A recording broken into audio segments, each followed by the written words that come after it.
Hi guys, it's 5 on Friday, week 12.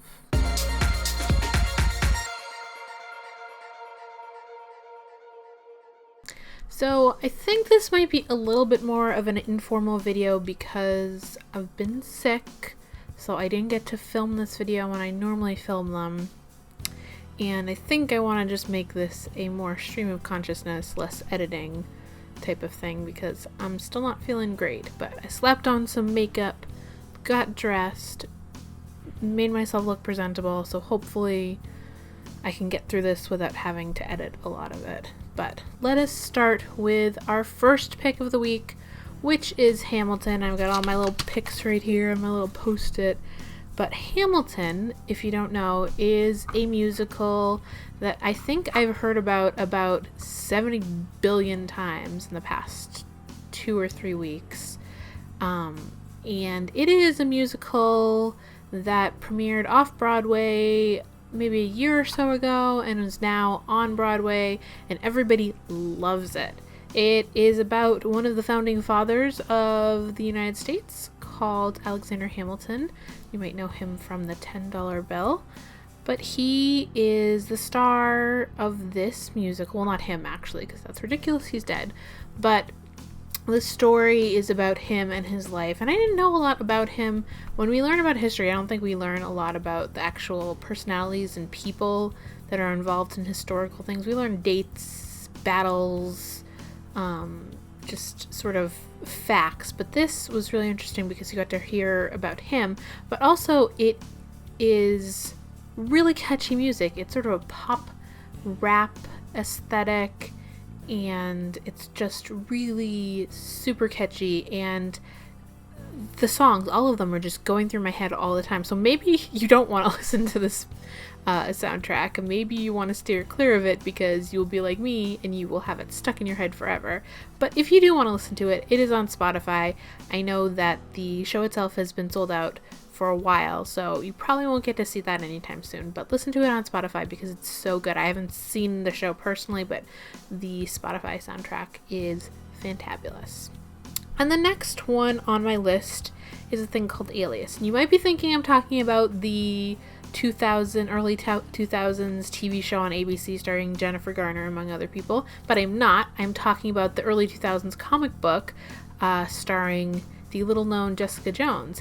And I read this, or I started reading it. I haven't finished reading the series yet because Netflix is having Jessica Jones as their next Marvel Cinematic Universe series, and I had no idea who Jessica Jones was, so I wanted to figure it out, and I realized she was in this comic, and it's a little bit of a departure from Marvel. It is not the simple superhero story. Well, I mean, those are not all simple, whatever, but it's not the superhero story that we know and love. It's darker, it's for a more mature audience, and it's just kind of weird. I like the premise of it. The premise is Jessica Jones is a former costume superhero who has left the business because of some reason we're not quite sure. I haven't figured it out yet, but she's left and she's kind of depressed, but she's a private detective running her own detective agency, and Alias is the story of that. The first few issues that I've read have not been my favorite comic books I've ever read, but I think that it's going somewhere interesting, and it's written by Brian Michael Bendis, who is a really great writer, and I've loved some of his other work, so I'm going to give it a continued chance. But you can get the first volume of it for your Kindle on Amazon, and that is the first 9 issues of the series, and from what I've heard, those 9 issues are supposed to be sort of a prequel to what's going to happen in the Netflix series, which is coming out in a couple of weeks, a week or so maybe. So definitely check it out. It's inexpensive on Amazon right now. Next, I wanted to talk about a documentary called Billions in Change, which I was seeing a trailer for, which I didn't realize it was a trailer at the time, on Netflix, or not Netflix, on YouTube for 2-3 weeks or something like that, And it starts out with this guy being like, you don't know me, but I'm the founder of 5 Hour Energy. And I'm like, oh god, this is one of those, like, I'm supposed to be funny commercials for 5 Hour Energy. But it's not. It's a commercial or a trailer for a documentary made about this guy and his work. He is the founder of 5 Hour Energy, and that was a massively successful company. And he is used his success, which he at this point has made $4 billion in the past, I don't know how, like 10 years? I don't know how long 5 Hour Energy has been around, but he has decided to use 99% of his $4 billion on research and production of different technologies that will help the world, like finding a way to create more clean energy, finding a way to create clean water for people who can't afford to do it for themselves. And the ideas he's come up with, I'm not sure about their feasibility, but the thing that I really loved about watching this documentary is that there is someone out there that is actually just doing this.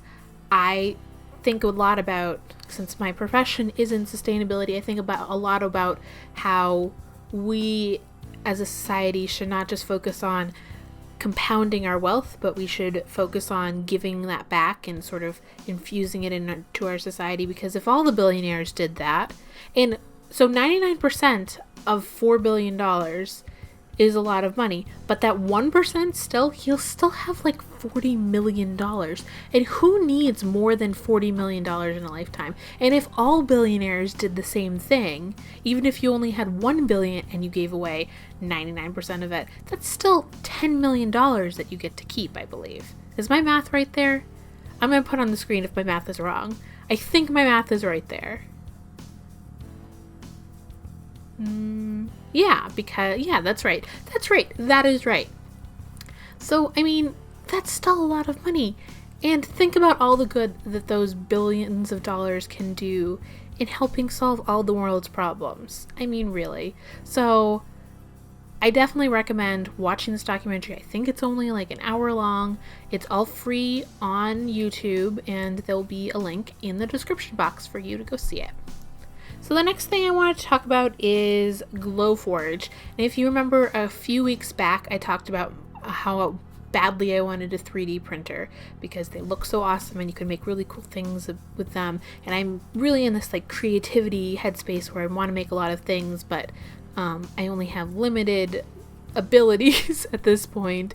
I'm good at designing things on the computer, so I was like, oh my god, I could design things. I could learn how to do this vector stuff and make all these awesome 3D things when I won't have to sculpt them myself using clay, which I don't think I'm very good at.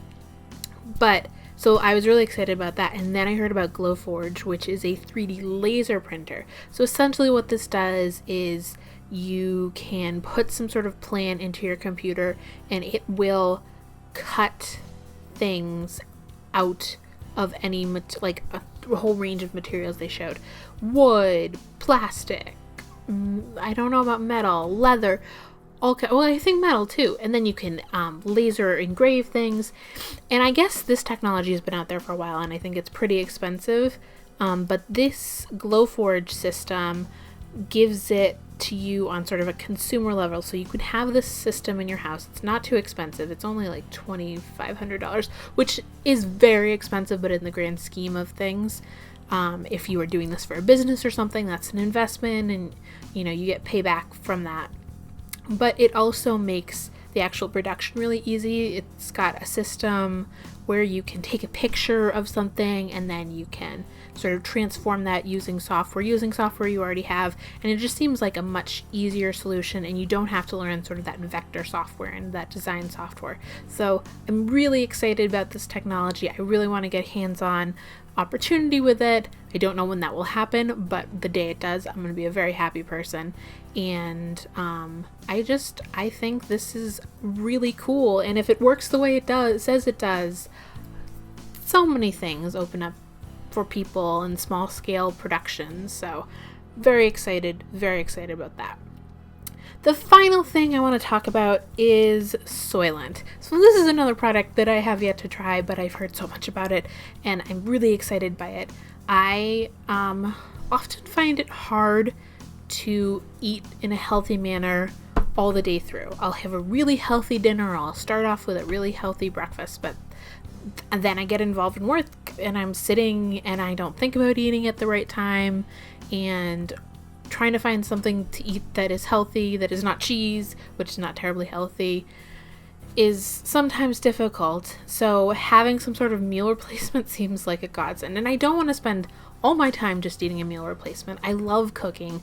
I love eating like dinner with people. So I see Soylent as a really good opportunity to be more nutritionally sound, and just having something that's really convenient.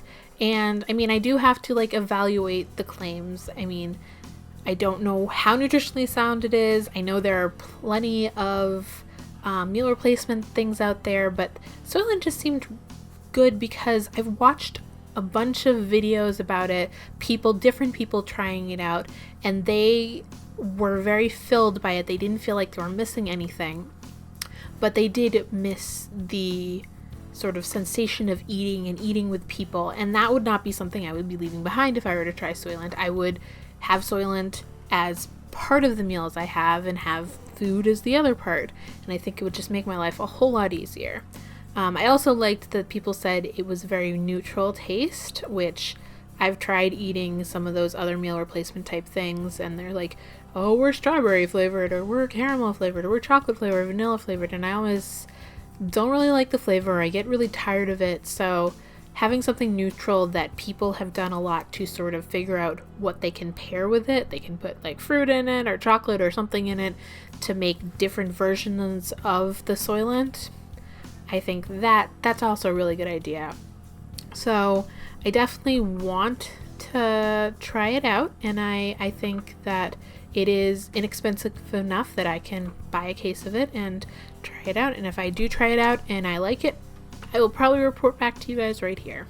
So that was my sort of stream of consciousness vomit of all the things that I've liked in this past week. I hope that it makes sense, because I think I'm going to edit this very little, because I did a very few starts and stops, and you can only imagine how many times I start and stop normally when I edit this, because I just have a thing that I want to say and I've planned it out before, but this time I just didn't plan it out in the same way and just kind of talked at you. So the editing, I can't believe I managed to do this, and now I probably should cut this out, but I won't, because I'm trying to edit very little. But anyways, I hope you liked this video. If you did, make sure you give it a thumbs up. I have previous Thrive on Fridays that are on this channel that you should take a look at.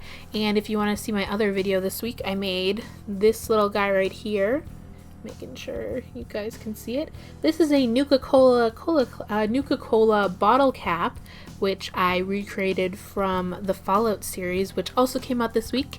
And I talked about last week as one of my favorites because I've been playing Fallout New Vegas. I haven't gotten the new one yet because it's $60, but I made this in celebration and I have a video showing you how to do it. So if that appeals to you, go check that out. There will be a link somewhere here. There. Here.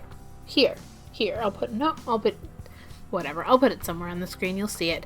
So check that out. And if you do like my videos, make sure to subscribe so that you get them in your subscription list every time I put them out. I try to put out a couple a week. I'm trying real hard to do that. So I really appreciate you watching, and I hope you come back for the next one. Thanks for watching. Bye now.